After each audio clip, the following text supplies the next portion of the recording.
12 églises de maison ont été implantées dans la zone spirituelle de Yopougon ce dimanche 15 décembre 2024, donnant ainsi 310 assemblées à ce jour. Dans le cadre de cette caravane d'implantation d'assemblées, la première destination du pasteur Innocent Lombé, dirigeant principal de la dite zone, a été le sous-centre de la cité Ado, dirigé par le frère Assi Kwame, dont la famille Baé. La sœur Ida Guinadé, la mère émue d'accueillir le Seigneur dans sa maison, a témoigné des bienfaits de Dieu. Quand j'ai lu le document de la repentance, guide de repentance, j'ai vu que ma fille même n'est pas sorcière, c'est moi la sorcière. Jésus-Christ. J'ai vu que ma fille même, elle n'a rien fait, c'est moi la sorcière. Parce que moi qui suis un enfant de Dieu, moi je priais pour que ma fille meure. Et c'est la sorcellerie. J'ai vu que c'est moi qui étais pécheur, ma fille même elle est mieux que moi. Et c'est en ce moment, j'ai dit à Pasteur Léon, vraiment, il faut m'aider. Je vais quitter dans la haine, je vais quitter dans ce que je suis là, je vais quitter dedans. C'est en cela, Pasteur Léon, il m'a conduit à la repentance et j'ai accepté le Seigneur Jésus-Christ. Amen. Et quand j'ai accepté le Seigneur, j'ai accepté toutes les conditions que l'Église m'a mis devant moi. Je suis venu voir mon compagnon de péché que j'appelais mon mari. Je lui ai dit, voilà ce qui va se passer. Désormais, on n'est plus mari et femme. On sera séparés à ce que tu as me doté.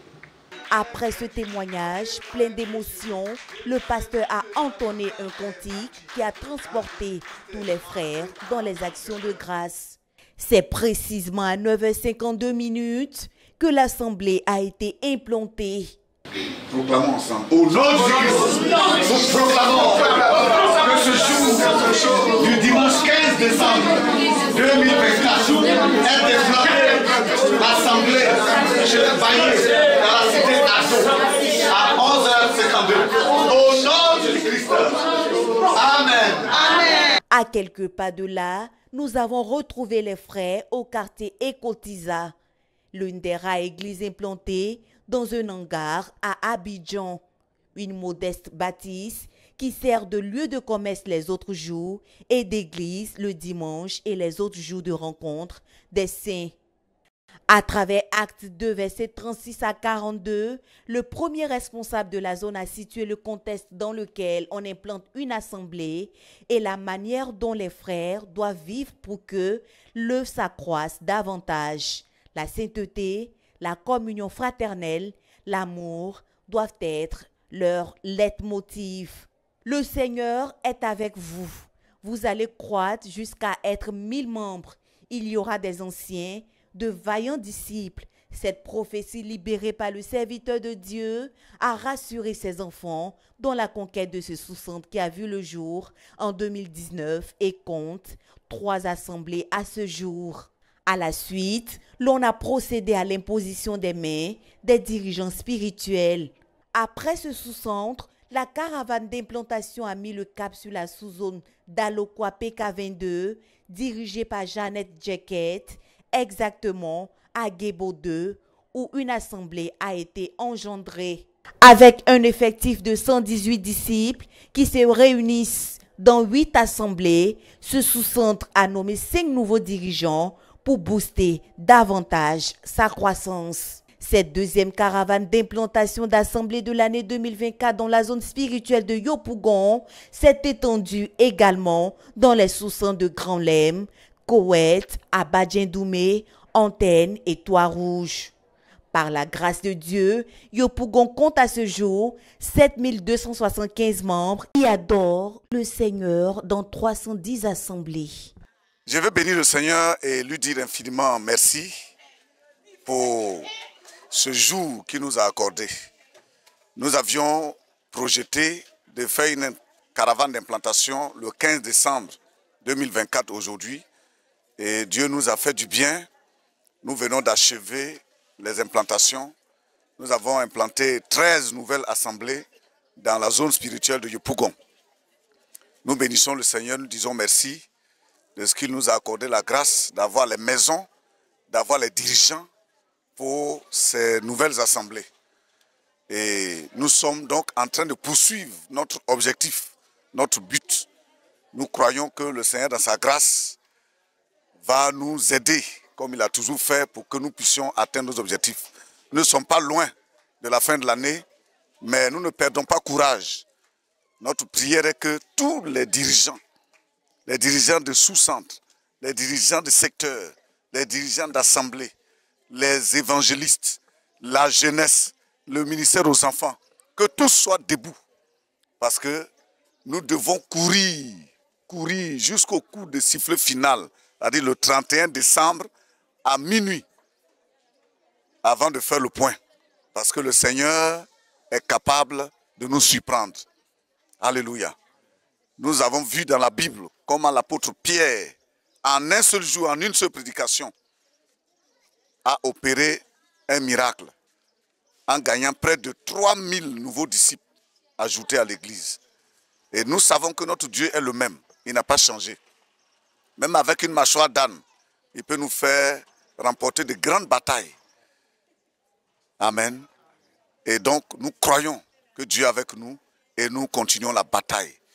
Que tous les dirigeants se lèvent, qu'ils soient debout, afin que nous puissions poursuivre notre objectif qui est d'atteindre nos 10 000 disciples d'ici la fin de l'année qui vont adorer dans 400 églises et maisons.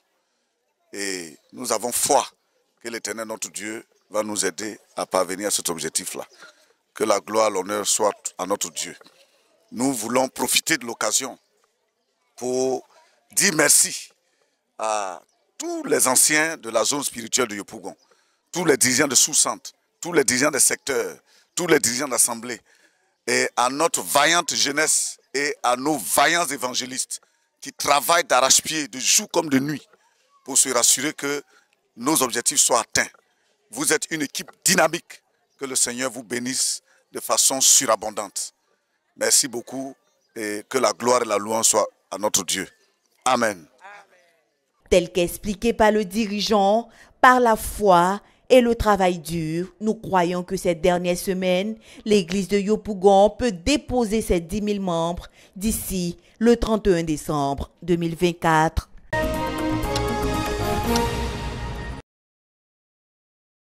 Toujours dans cette poursuite active d'atteindre l'objectif des 10 000 disciples au pied du Seigneur Jésus-Christ d'ici le 31 décembre 2024, le responsable des évangélistes de la zone spirituelle de Yopougon, l'évangéliste Jonathan Obounon, ne se donne aucun répit. Ce dimanche 15 décembre, il a déposé ses valises dans le sous-centre d'Alokwa PK22 pour une campagne d'évangélisation. Tous les 13 invités ont répondu à l'appel au salut de Dieu. Séance tenante, les 13 ont été conduits à la vraie repentance et systématiquement aux eaux de baptême. Il y avait de quoi louer le Seigneur pour l'ajout des 13 personnes au 118.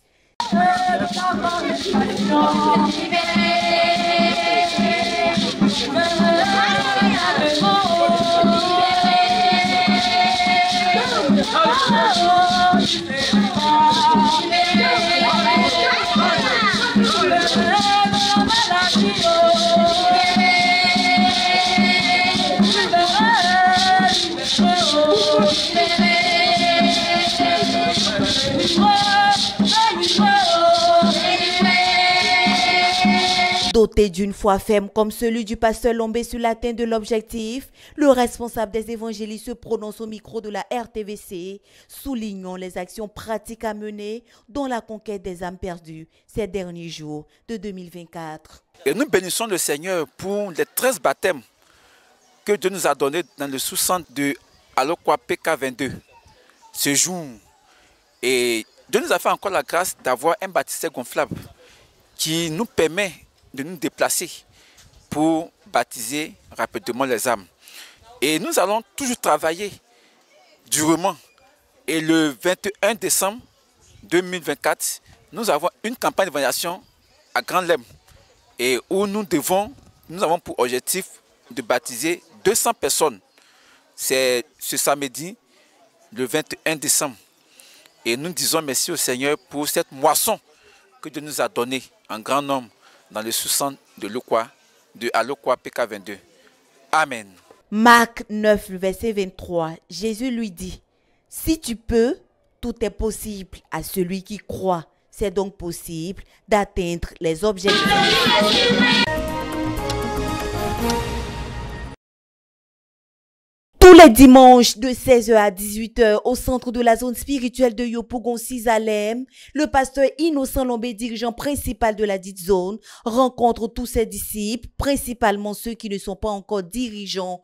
Malgré ces programmes qui se sont chevauchés le dimanche 15 décembre, il a tenu à entretenir tous ses disciples sur comment planifier l'année 2025 qui se pointe déjà à l'horizon. C'était donc l'enseignement sur les objectifs annuels du disciple qui a été dispensé. S'appuyant sur Genèse 1, le dirigeant a montré la planification dont a fait preuve le Seigneur pour accomplir toute son œuvre. Ainsi, il a révélé qu'une vie sans planification n'ira nulle part, elle ne fera rien et n'accomplira rien. Et Genèse 2, versets 1 à 2, pour expliquer aux frères que les objectifs peuvent être atteints, car Dieu lui-même a atteint les siens. Si donc l'échec arrive, il faut rechercher les causes qui peuvent être les idoles, la paresse. À ce niveau, il est nécessaire de se repentir et de prendre des engagements, a signifié le pasteur. Par Luc 13, le verset 31 à 33, il a fait comprendre à l'assistance que Jésus avait lui aussi des objectifs clairs.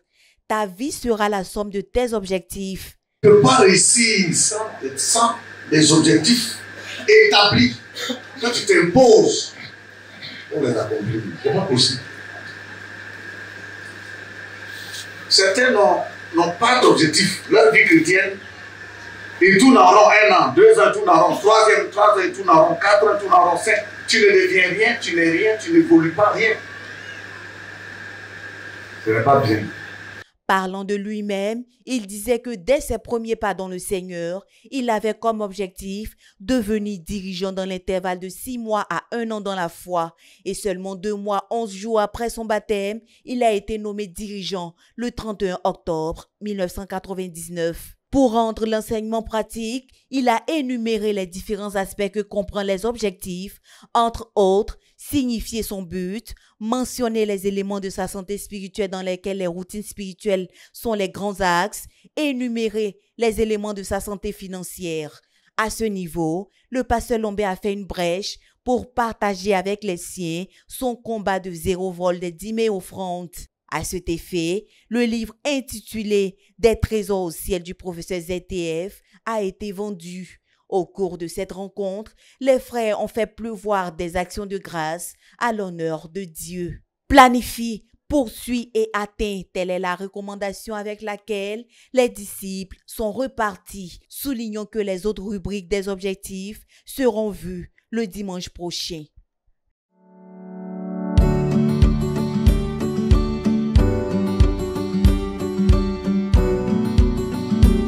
La lecture des livres chrétiens est pour moi un voyage vers la connaissance et la transformation du cœur. Parmi ces trésors littéraires, j'ai rencontré ceux du professeur Zacharias Stanifomov et de ses disciples. À travers ces pages, nous découvrons des vérités profondes sur plusieurs thématiques de la vie quotidienne pour notre progrès et notre maturation dans la foi.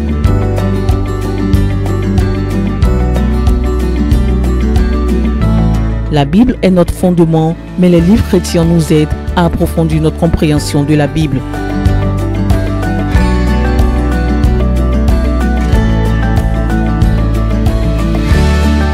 Les livres nous guident vers une meilleure connaissance de Dieu.